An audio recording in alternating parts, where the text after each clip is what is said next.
دن بدن کھلنے لگا ہے نعمت الاسلام یہ، دن بدن کھلنے لگا ہے نعمت الاسلام یہ۔ بسم اللہ الرحمن الرحیم، الحمدللہ رب العالمین، والصلاة والسلام على سید الانبیاء والمرسلین، اما بعد، اعوذ باللہ من الشیطان الرجیم، بسم اللہ الرحمن الرحیم، ولا تہنوا ولا تحزنوا وانتم الاعلون ان کنتم مؤمنین، صدق اللہ العظیم۔ یہ نعمت الاسلام جو مکتب ہے، حافظ محمد شعیب صاحب جس کے محتمم ہیں، اللہ کا شکر ہے کہ انہوں نے ایک بہترین نظام قائم کیا ہے جو اس دور پرفتن میں بہت ضروری ہے ہر گاؤں کے لیے، کیونکہ ایک بڑا طبقہ مسلمانوں کے بچوں کا وہ ہے جو اسکولوں میں گزر جاتا ہے، صبح سے لے کر شام تک کا جو وقت ہوتا ہے اس سے آدھا وقت بچوں کا صبح سے لے کر آدھا دن اسکول میں گزر جاتا ہے، اور پھر اس کے بعد ٹیوشن وغیرہ ہوتے ہیں، تو بچہ پورے دن اس کا وقت جو ہے دنیاوی تعلیم میں نکل جاتی ہے۔ مبارکباد ہیں وہ لوگ، وہ معلمین جنہوں نے مکتبی نظام کو مضبوطی سے قائم کیا ہے۔ حضرت شیخ الہند رحمۃ اللہ علیہ کہا کرتے تھے کہ مکتبی نظام کو قائم رکھو، اس سے بہت فائدہ ہوگا۔ بہت پہلے وہ یہ بات کہہ کر گئے تھے، آج جتنے مسلمانوں کے بچے مکتب میں پڑھتے ہیں ان کے ماں باپ اس بات پر خوشی ہو رہے ہوں گے کہ ان کا بچہ اسکولوں میں پڑھنے کے ساتھ ساتھ دینی تعلیم، قرآن، احادیث اور تاریخ کی چند کتابیں یا اس کی جانکاری لیتا ہے تو ایک بچہ مکمل انسان بن جاتا ہے۔ دنیاوی تعلیم کے ساتھ ساتھ اسلامی تعلیم، قرآن کا جاننا یہ ہمارے اور آپ کے لیے بہت ضروری ہے، اور دنیاوی تعلیم یہ بھی بہت ضروری ہے۔ تو ایسا نہ ہو کہ کوئی صرف دینی تعلیم پر انحصار کر دے اور کوئی دنیاوی تعلیم پر اپنا وقت ختم کر دے، نہیں، بلکہ دونوں کو ساتھ لے کر چلنا چاہیے۔ دنیاوی تعلیم جہاں عمدہ سے عمدہ دلایا جائے، اتنا عمدہ دلایا جائے کہ ہمارا بچہ آگے چل کر فیوچر میں وہ ڈاکٹر، انجینئر یا بڑے بڑے عہدوں میں فائز رہ سکے، اور اس کے ساتھ ساتھ اس کے اندر اگر دینی تعلیم ہوگی، قرآن و حدیث کی جانکاری ہوگی، تو ظاہر سی بات ہے وہ بچہ جس شعبے میں جائے گا وہ امانت داری اور ایمانداری کے ساتھ کام کرے گا۔ اس دور میں جہاں پر ہم دیکھتے ہیں کہ جتنے بڑے بڑے آفیسر پڑھے لکھے دنیا کے، اتنے زیادہ کرپٹ، رشوت کے ماہرین، چاہے وہ غریب ہو امیر ہو، اس سے ان کو کوئی فرق نہیں پڑتا، رشوت ان کا ایک مزاج بن گیا ہے۔ اگر رشوت ہے تو کام بنا، رشوت نہیں ہے تو آپ لوٹ کر واپس مایوس آئیں گے۔ چاہے آپ کے ساتھ سچائی ہو، اس سے ان کو کوئی سروکار نہیں، آپ جھوٹ پر چلیے، غلط پر چلیے، رشوت دیجئے تو آپ سارے کام آپ کے ہوتے چلے جائیں گے۔ تو معلوم یہ ہوا کہ دنیاوی تعلیم لینے کے ساتھ ساتھ اگر آپ کے اندر ایمانی تعلیم، قرآن کی تعلیم، احادیث کی تعلیم اگر نہیں ہے تو یہ بچہ جو آج وقت دے کر، پیسے دے کر، ایک بڑا مال کا ورثہ ختم ہو کر جب یہ بچہ کوئی اچھا آفیسر بنتا ہے، کسی ڈپارٹ میں جاتا ہے، تو یہ بھی یہی سیکھتا ہے کہ رشوت میرے لیے ایسا ہے جیسا کہ مجھے انعام دیا جاتا ہے۔ آج رشوت کو انعام کا نام دیا جا چکا ہے۔ وہ یہ سمجھتا ہے کہ میری قابلیت ہے، میں نے اتنے روپے خرچ کر کے پڑھا ہے، جس سے میرا حق بنتا ہے کہ میں دوسرے سے دھوکہ دے کر یا اپنے فنون کا غلط استعمال کر کے میں لوگوں سے جھوٹ کے طریقے سے لے سکتا ہوں۔ ایک مزاج بن گیا ہے۔ اگر اس کے اندر دینی تعلیم ہوگی تو خدا سے ڈرے گا، وہ یہ سمجھے گا کہ میں رشوت لینا میرے نبی نے حرام کر دیا ہے، تو میں حرام رزق اپنے بچوں کے حلق میں نہیں اتار پاؤں گا، تو اس کے اندر ایک ڈر پیدا ہوگا، پھر وہ حرام سے بچے گا، وہ سچائی کے ساتھ کام کرے گا، امانت داری کے ساتھ کام کرے گا۔ جب وہ امانت داری کے ساتھ کام کرے گا تو ظاہر سی بات ہے یہ اس کے لیے، اس کی قوم کے لیے، اس کے گھر سے لے کر اس کے نسل تک کی یہ چیز کام کرے گی۔ بہرحال یہ چند باتیں تھی جو میں اس کی طرف اجاگر کیا۔ آئیے ہم یہ سمجھتے ہیں کہ آج ہم یہاں اکٹھا کیوں ہوئے ہیں، یہ کیا دن ہے؟ یہ اگست 15 یوم آزادی جسے کہتے ہیں، اس کو یوم آزادی کیوں کہا جاتا ہے؟ آزادی کا دن کیا ہے؟ ہم سب جانتے ہیں، بچہ یہی تعلیم دی جاتی ہے اسکولوں میں، مدرسوں میں، گھروں میں، ہر بچہ یہ جانتا ہے کہ آج یوم آزادی ہے۔ ہم کس سے آزاد ہوئے؟ کیوں آزاد ہوئے؟ اور آزادی ہمیں کیوں ملے؟ ہم آزادی کو کیوں تلاش کیا؟ آزادی کے لیے ہمارے بڑوں نے کیوں خون بہا دیا؟ کچھ لوگوں کو پھانسی دے دی گئی، قتل کر دیا گیا، جیلوں میں ڈالا گیا، بہت زیادہ تکلیفیں دی گئیں۔ آخر کیوں اس آزادی کے لیے؟ کیا آزادی تھی؟ ہم سب یہ جانتے ہیں کہ آج سے 70-75 سال پہلے ہم اتنے آزاد نہیں تھے جس طرح کہ آج ہم آزاد ہیں۔ یہ ہماری آزادی کی قوت ہے، ہمت ہے کہ اس آج مکتب کو ہم چلا رہے ہیں، ہماری مسجدیں آباد ہیں، ہم اذانیں دیتے ہیں، ہم ٹوپی اور داڑھی کے لیے پورے ملک میں گھومے جاتے ہیں، جہاں چاہیں ہم نماز پڑھ سکتے ہیں، عبادت کر سکتے ہیں، ہم جہاں چاہیں مکتب مدرسے قائم کر سکتے ہیں، جہاں چاہیں زمینیں خرید کر مکان بنا سکتے ہیں، ملک کے جس حصے میں جائیں ہم وہاں کی زمینیں خرید سکتے ہیں، بیچ سکتے ہیں، اپنی مکان بنا سکتے ہیں، وہاں پر ہم جسے کہتے ہیں کہ کاروبار کر سکتے ہیں۔ لیکن آج سے 70-75 سال پہلے ایسا نہیں تھا، ہمارے مزاج ہمارے نہیں تھے، ہم جب سوچتے تھے کچھ تو اس کو ہم کارگر نہیں کر سکتے تھے، سوچ تو سکتے تھے، اس کی آزادی تھی لیکن کر نہیں سکتے تھے۔ ہمارے اوپر دن و رات پہرے لگے رہتے تھے۔ کیا پہرے تھے؟ کہ ہم کیا کھا رہے ہیں، کہاں جا رہے ہیں، کن لوگوں کے ساتھ اٹھک بیٹھک کر رہے ہیں، ہم عبادتیں کہاں کر رہے ہیں، ہم پہن کیا رہے ہیں، ہم کھا کیا رہے ہیں، یہ ساری چیزوں پر نگرانی رکھی جاتی تھی۔ اور وہ کون تھے؟ یہ ظالم انگریز تھے، جن کا مشن یہ تھا کہ وہ کسی ملک میں جا کر پہلے پہ اوپار کرتے تھے، تجارت کرتے تھے، اور اس کے بعد آہستہ آہستہ آہستہ آہستہ اس ملک کے لوگوں کو غلام بنا لیا کرتے تھے۔ یہ کیسے ہوا؟ سب سے پہلے ہندوستان میں ایسٹ انڈیا کمپنی یہاں پر داخل ہوئی۔ اس کا مشن یہ تھا کہ اس ملک میں ہم تاجر بنیں گے، تجارت کریں گے، اور پھر اپنی تجارت کا لوہا اس ملک میں منوائیں گے۔ پھر آہستہ آہستہ یہاں کے لوگوں کو نوکری کے نام پر ہم اپنی کمپنیوں میں رکھیں گے۔ پھر اس کے بعد آہستہ آہستہ ان کا سوچ ہم بدلیں گے، ان کے لباس بدلیں گے، یونیفارم دیں گے، ان کو ان کے جو یعنی کہ نظام ہے اس نظام پر ان کو چلائیں گے۔ ایک مکمل نظام جب اس کے دماغ میں آ جائے گا تو رہے گا ہندوستانی، لیکن اس کے دل و دماغ ہو جائیں گے انگریزی۔ ایک بہت بڑی پالیسی تھی انگریزوں کے اندر۔ سب سے پہلے وہ آئے اور آنے کے بعد یہاں کے لوگوں کو نوکریاں دینے لگے، اور ظاہر سی بات ہے کسی کو اگر کسی کمپنی میں نوکری مل جائے، سیلری اچھی ملنے لگے، پیسے آنے لگے، تو ظاہر سی بات ہے انسان بڑا خوش ہو جاتا ہے۔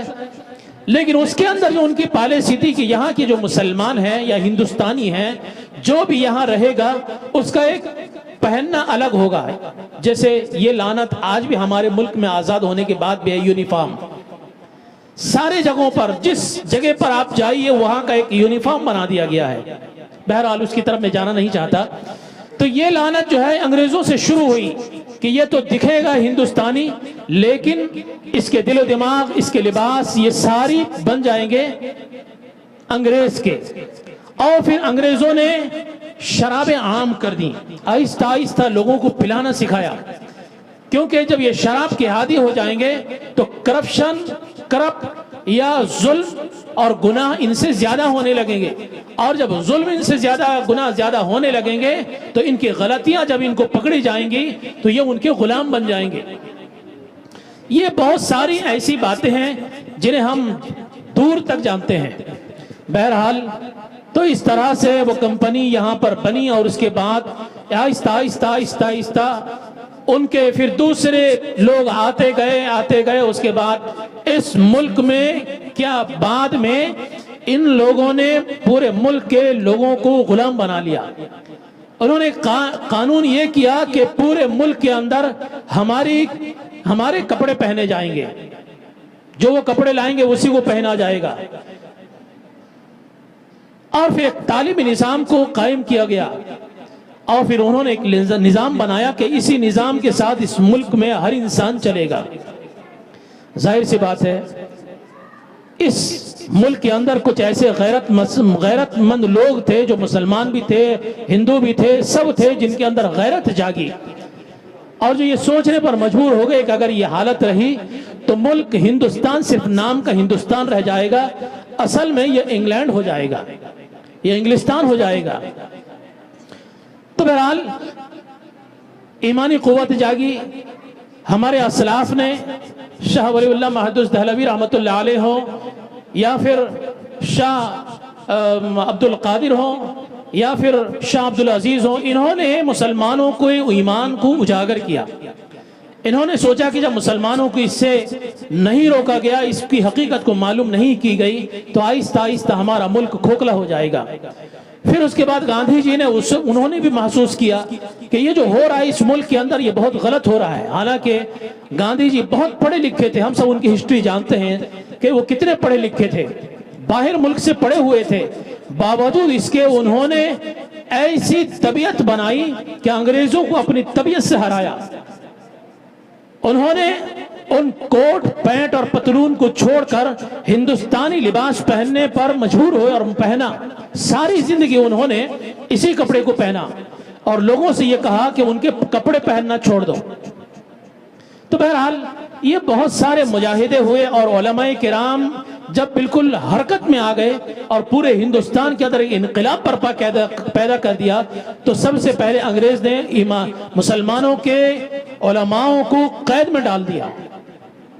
اور قید میں ڈالنے کے بعد انہوں نے سوچا کہ یہ خون اور یہ نعرہ جو ہے کم ہو جائے گا، لیکن یہ اور بڑھتا گیا، یہ اور انقلابی ہو گیا. ایک طرف گاندھی جی انقلابی ہو گئے، دوسری طرف علماء یہ بھی انقلابی ہو گئے، اور اتنے یعنی کہ بہادری ان کے اندر آئی، انہوں نے ٹھان لیا کہ اس ملک کو انگریز سے کھدڑ کر ہم دم لیں گے. جب تک انگریز یہاں سے نہیں چلے جاتے ہم چین سے بیٹھیں گے نہیں، چین سے کھائیں گے نہیں، چین سے سوئیں گے نہیں. انہوں نے سنگٹھن بنایا، اور مسلمان، ہندو، سکھ، عیسائی اس ملک میں جتنے رہنے والے تھے سب کے سب ایک پلیٹ فارم میں جمع ہو گئے. سبوں کا نعرہ ایک تھا کہ ہندوستان سے ظالموں ہندوستان کو چھوڑو. ہندوستان کی آزادی کا ایک مشن بن گیا. سارے لوگوں کی دل و دماغ کے اندر ایک ہی بات رہی کہ انگریز ہندوستان سے جاؤ اور ہندوستان کو خالی کرو. یہ ملک ہمارا ہے، اس ملک کو ہم چلائیں گے، اس ملک کے قانون کو ہم بنائیں گے. اور اس پر سب سے آگے نکل کر ہمارے جو سمویدھان لکھنے والے بابا امبیڈکر جی ہیں، انہوں نے تو انقلاب برپا پیدا کر دیا. انہوں نے وہ کر دکھایا جو انگریز سوچ بھی نہیں سکتا تھا. انہوں نے اپنے علمی قابلیت کی وجہ سے انہوں نے پورے سمویدھان کو لکھ دیا، اور سمویدھان کو لکھنے کے بعد ایسے ایسے اس میں قوانین دیے کہ انگریز دنگ رہ گیا کہ اس ملک میں ایسے پڑھے لکھے لوگ ہیں. تو پھر جو ملک آج چل رہا ہے یہ اسی سمویدھان کی وجہ سے چل رہا ہے. تو بہرحال یہ بہت لمبی کہانی ہے کہ جس طرح یہاں سے انگریزوں کو کھدیڑا گیا، یہاں سے بھگایا گیا، اس میں اس ملک کے سارے لوگوں کی قربانیاں ہیں، جس میں مسلمان ہیں، سکھ ہیں، عیسائی ہیں، دوسرے مذاہب کے لوگ ہیں، ہندو ہیں. بڑے بڑے کارنامے انجام دیے ہیں سبوں نے مل کر. سبوں کی خون اس مٹی میں لگی ہے، سبوں نے خون بہائے ہیں، اور تب جا کر یہ ملک آزاد ہوا ہے. اور آزاد ہونے کے بعد پھر ہم اپنے قوانین پر جیتے ہیں اور جاگے ہوئے ہیں. اسی لیے اس ملک کی حفاظت کے لیے آج بھی ہمیں وفاداری کی ضرورت ہے. جس وفاداری کے ساتھ ہمارے بزرگوں نے اور دیانتداری کے ساتھ ہمارے بزرگوں نے اس ملک کو سینچا ہے، آج ہماری بھی یہ ذمہ داری بنتی ہے کہ ہم بھی اس ملک میں ایسے تعلیم حاصل کریں کہ جس تعلیم سے ہم دوسروں کو غلام بنائیں، نہ کہ ہم کسی کے غلام بن جائیں. اسی لیے کہتے ہیں ایک مسلمان بچہ جب پڑھے تو اتنا پڑھے کہ ایک اچھا تاجر بن جائے، اور اتنا پڑھے کہ ایک اچھا ڈاکٹر بن جائے، اتنا پڑھے کہ ایک اچھا لیکچرر بنے، اتنا زیادہ پڑھے کہ اس ملک میں ایک بڑے عہدے پر وہ ایمانداری کے ساتھ فائز ہو سکے، جسے ہر ملک کا انسان دیکھ کر یہ کہے کہ یہ کوئی بہت نیک انسان ہے، نہ یہ کہے کہ کوئی مسلمان ہے، بلکہ یہ کہے کہ ایک نیک انسان ہے، وہ کسی بھی مذہب کا رہنے والا ہو۔ بہرحال یہ جو آزادی کا دن آج ہم منا رہے ہیں، یہاں سے 70-75 سال پہلے ہم انگریز سے جو آزاد ہوئے اور ہم نے اپنی قانون لکھی، اس کے بعد جو ہم جی رہے ہیں اور سکون کی سانس لے رہے ہیں، یہ ہمارے اسلاف کی قربانیاں ہیں کہ جس کی بدولت آج ہم یہاں پر چین و سکون کے ساتھ رہ رہے ہیں۔ اسی لیے میرا درد مندانہ اپیل ہے ان لوگوں سے جو باتیں سن رہے ہیں کہ اس مکتب میں، یہ مکتب الحمدللہ میں تقریباً 2 سال سے اس کو سن رہا ہوں اور جان رہا ہوں کہ اس کی جو قربانیاں ہیں، جو پڑھائی ہے، جو محنتیں ہیں، یہ ہمارے سامنے بھی آ رہی ہیں۔ ہم سب دیکھتے ہیں آئے دن کے بچے آہستہ آہستہ ترقی کر رہے ہیں اور پڑھ رہے ہیں، اور اسکولوں کے ساتھ ساتھ کم وقت میں قرآن بہترین انداز میں پڑھتے ہیں اور صحیح پڑھتے ہیں۔ مسلمانوں، ہمارے لیے قرآن کا پڑھنا صرف فرض نہیں ہے۔ ایک بات ہم دھیان سے سنیں، ہم یہ جانتے ہیں کہ بچے کو صرف سرسری قرآن کو پڑھا دینا ہے، کسی بھی جگہ پر کس طرح سے پیسے خرچ کر کے بچے کو قرآن پڑھا دینا ہے، نہیں۔ قرآن کو پڑھانے کے ساتھ ساتھ صحیح پڑھانا فرض ہے۔ ایک بات سمجھیے، ہمارا بچہ انگریزی میڈیم اسکول میں جاتا ہے، انگلش میڈیم میں جاتا ہے، اور اس اسکول میں جو انگریزی پڑھائی جاتی ہے، جب ایک باپ اس کی انگریزی کو دیکھتا ہے تو بچہ غلط پڑھ رہا ہے، پڑھ رہا ہے الگ، لکھ رہا ہے الگ، سمجھ رہا ہے الگ۔ جو بچے انگلش میڈیم میں پڑھتے ہیں وہ بھی سمجھتے ہوں گے کہ آپ جس چیز کو پڑھتے ہیں اگر اس کا اسپیلنگ الگ ہو اور اس کو آپ جب پڑھ رہے ہیں اس کی یعنی کہ جسے کہتے ہیں کہ ترجمہ وہ الگ ہو، تو ظاہر سی بات ہے آپ جتنے آگے نکل جائیں، پڑھ جائیں، آپ کو کوئی پڑھا لکھا نہیں کہے گا، آپ کو مورخ اور جاہل کہے گا۔ کیوں؟ اس لیے کہ انگریزی جس اسپیلنگ سے آتا ہے، اگر آپ کا پڑھنا الگ ہو رہا ہے اور لکھنا الگ ہو رہا ہے، سمجھنا الگ ہو رہا ہے، تو ظاہر سی بات ہے وہ پڑھائی نہیں ہے، کیونکہ آپ کا لکھائی الگ ہے، سمجھ الگ ہے، اس کا اسپیلنگ الگ ہے، تو ظاہر سی بات ہے آپ نے کچھ پڑھا ہی نہیں۔ شرط یہ ہے کہ انگریزی کا جو الفاظ جس اسپیلنگ کے ساتھ ہے آپ کو اسی اسپیلنگ کے ساتھ پڑھنا ہوگا۔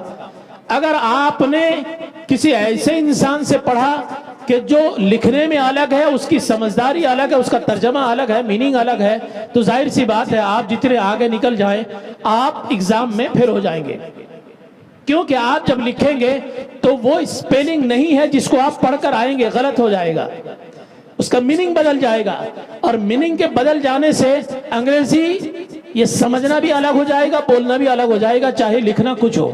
یہی وجہ ہے کہ قرآن نصوص کے ساتھ نازل کیا گیا ہے، اس کے الفاظ، اس کے حروف، اس کی تجوید کے ساتھ ہم کو پڑھنا ہے، جو آج مکتب میں پڑھایا جا رہا ہے، یعنی کہ اس کے صحیح الفاظ کے ساتھ قرآن کو پڑھنا فرض ہے۔ جب آپ الفاظ کے ساتھ قرآن کو پڑھیں گے تو اس کا ترجمہ صحیح نکلے گا۔ جیسے مثال کے طور پر میں ایک چیز آپ کو بتاؤں، عربی جو عرب گئے ہوں گے وہ جانتے ہوں گے، عرب میں ایک الفاظ کہا جاتا ہے کلب، گالی ہے، جسے ہم یہاں پر کتا کہتے ہیں۔ جب عربی بہت غصہ ہو جاتے ہیں تو غیر ملک والوں کو، جو اجمی ہیں، ہمارے بر صغیر کے جو لوگ ہیں، ہندوستانی ہیں یا پھر بنگلہ دیشی ہوں، پاکستانی ہوں، دوسرے کسی ملک کے ہوں، غصے میں جب وہ گالی دیتے ہیں تو وہ کہتے ہیں کہ ہذا حمار، ہذا کلب، یعنی کہ تو کتا ہے، گدھا ہے، حمار ہے، یعنی کہ یہ چیزیں ہیں۔ اگر ہم دیکھیں تو یہ جو کلب کہتے ہیں تو ایک چھوٹی کاف لام با، کلب، اس کو کتا کہتے ہیں، اور سیم وہی الفاظ کے ساتھ قلب، بڑی کاف لام با، بالکل الفاظ ایک ہی ہیں، یہاں بھی کاف ہے، اس کے بعد لام ہے، اس کے بعد با ہے، کلب۔ یہ کلب اگر ہم کہتے ہیں چھوٹی کاف سے تو یہ کتا مانا جاتا ہے، اسی کو ذرا سا حلق کے اندر لے کر قلب بولا جائے بڑی کاف سے تو یہ دل کہلاتا ہے۔ دل جو ہمارے جگر کے اندر ہے، دل، جو ہمارے پورے سسٹم کا مالک ہے، اس کو قلب کہتے ہیں۔ قلب کہہ دینے سے دل ہو گیا، قلب کہہ دینے سے کتا ہو گیا۔ اب آپ اگر کسی کو قلب کہتے ہیں تو اس کو کتا لگے گا، اور کسی بات کے اندر اگر آپ قلب کہتے ہیں تو اس کو دل لگے گا۔ ظاہر سی بات ہے کتنا فرق ہوا، زمین و آسمان کا فرق ہو جاتا ہے۔ اسی طرح قرآن کے پڑھنے میں، جب ہم نماز میں قرآن کو پڑھتے ہیں، ہمارے الفاظ مخرج اگر صحیح نہیں ہوں گے تو قرآن کے ترجمے الفاظ الگ ہو جائیں گے۔ جب الگ ہو جائیں گے تو ہماری نمازیں قبول نہیں ہوں گی۔ اس لیے شرط یہ ہے کہ قرآن کو ہم کس کے ساتھ؟ مخرج کے ساتھ پڑھیں، جو الفابیٹ کے اندر، یعنی کہ قرآن الف سے لے کر یا تک کا جو عربی الفابیٹ ہے اس کو صحیح سے پڑھنا ہمارے اوپر فرض ہے، جو آج بچے پڑھ رہے ہیں۔ ایک چھوٹا سا بچہ وہ قاف کے ساتھ پڑھتا ہے، خا کے ساتھ پڑھتا ہے، ہا کے ساتھ پڑھتا ہے، تو ماں باپ کو بھی شوق ہونی چاہیے کہ میرا ایک چھوٹا سا بچہ قرآن کو صحیح الفاظ میں پڑھ رہا ہے، تو ان کو بھی لازم ہوتا ہے جب وہ بات سیکھیں سمجھیں تو ان پر بھی ضروری ہے کہ وہ اپنی نمازوں کو صحیح کرنے کے لیے قرآن کو صحیح پڑھیں۔ قرآن کا پڑھنا کسی عمر کے بچوں یا لوگوں کے لیے فرض نہیں ہے، ہر انسان قرآن کو بڑھاپے میں بھی صحیح کر سکتا ہے۔ یہ مکتب صرف بچوں کے لیے نہیں ہے، بڑے بھی اس سے استفادہ کر سکتے ہیں، پڑھ سکتے ہیں، تاکہ ہمارا قرآن صحیح ہو جائے۔ کیوں بھائی؟ جب ہم ایگزام پڑھتے ہیں، پڑھنے کے بعد ہمارے جاب بھی آ جاتے ہیں، تب بھی ہمیں ایگزام دیتے ہیں کہ بھائی ہمارا گریڈ اونچا ہو جائے، ہماری جو ہے پوزیشن اور اونچی ہو جائے، اس کے لیے ہم ایگزام دیتے ہیں۔ پڑھتے پڑھتے جاب کرتے ہوئے بھی ایگزام دیتے ہیں، ہمیں شرم نہیں آتی۔ لیکن قرآن کو صحیح جاننے کے لیے ہم عمر کی قید لگا دیتے ہیں کہ جو بچہ ہے یہ صرف قرآن سیکھے گا، جوان نہیں سیکھ سکتا، ادھیڑ نہیں سیکھ سکتا، بوڑھا نہیں سیکھ سکتا، اور عورتیں نہیں سیکھ سکتی۔ یہ کس نے ہم کو پڑھایا؟ ہمارے لیے ضروری ہے کہ ہم سب قرآن کو اپنے وقت میں صحیح کریں انشاءاللہ۔ اور اس نعمت الاسلام یعنی کہ مکتب کو جس طرح بھی آپ ہو سکے اس کی معاون اور امداد کرتے رہیں، اور اس کے لیے دعا کرتے رہیں کہ اللہ تبارک و تعالیٰ ان جیسے مکتب کو پورے ملک کے ہر چپے، ہر گوشے، ہر قصبے میں اللہ تبارک و تعالیٰ اس فیض کو جاری و ساری فرمائے۔ ہر ملک کے اندر، ہر قریے اور ہر گاؤں کے اندر ایسے مکاتب چلنے چاہیے اور چلانے چاہیے۔ اللہ تبارک و تعالیٰ مجھے اور آپ کو سمجھ کی توفیق عطا فرمائے۔ وما علینا الا البلاغ۔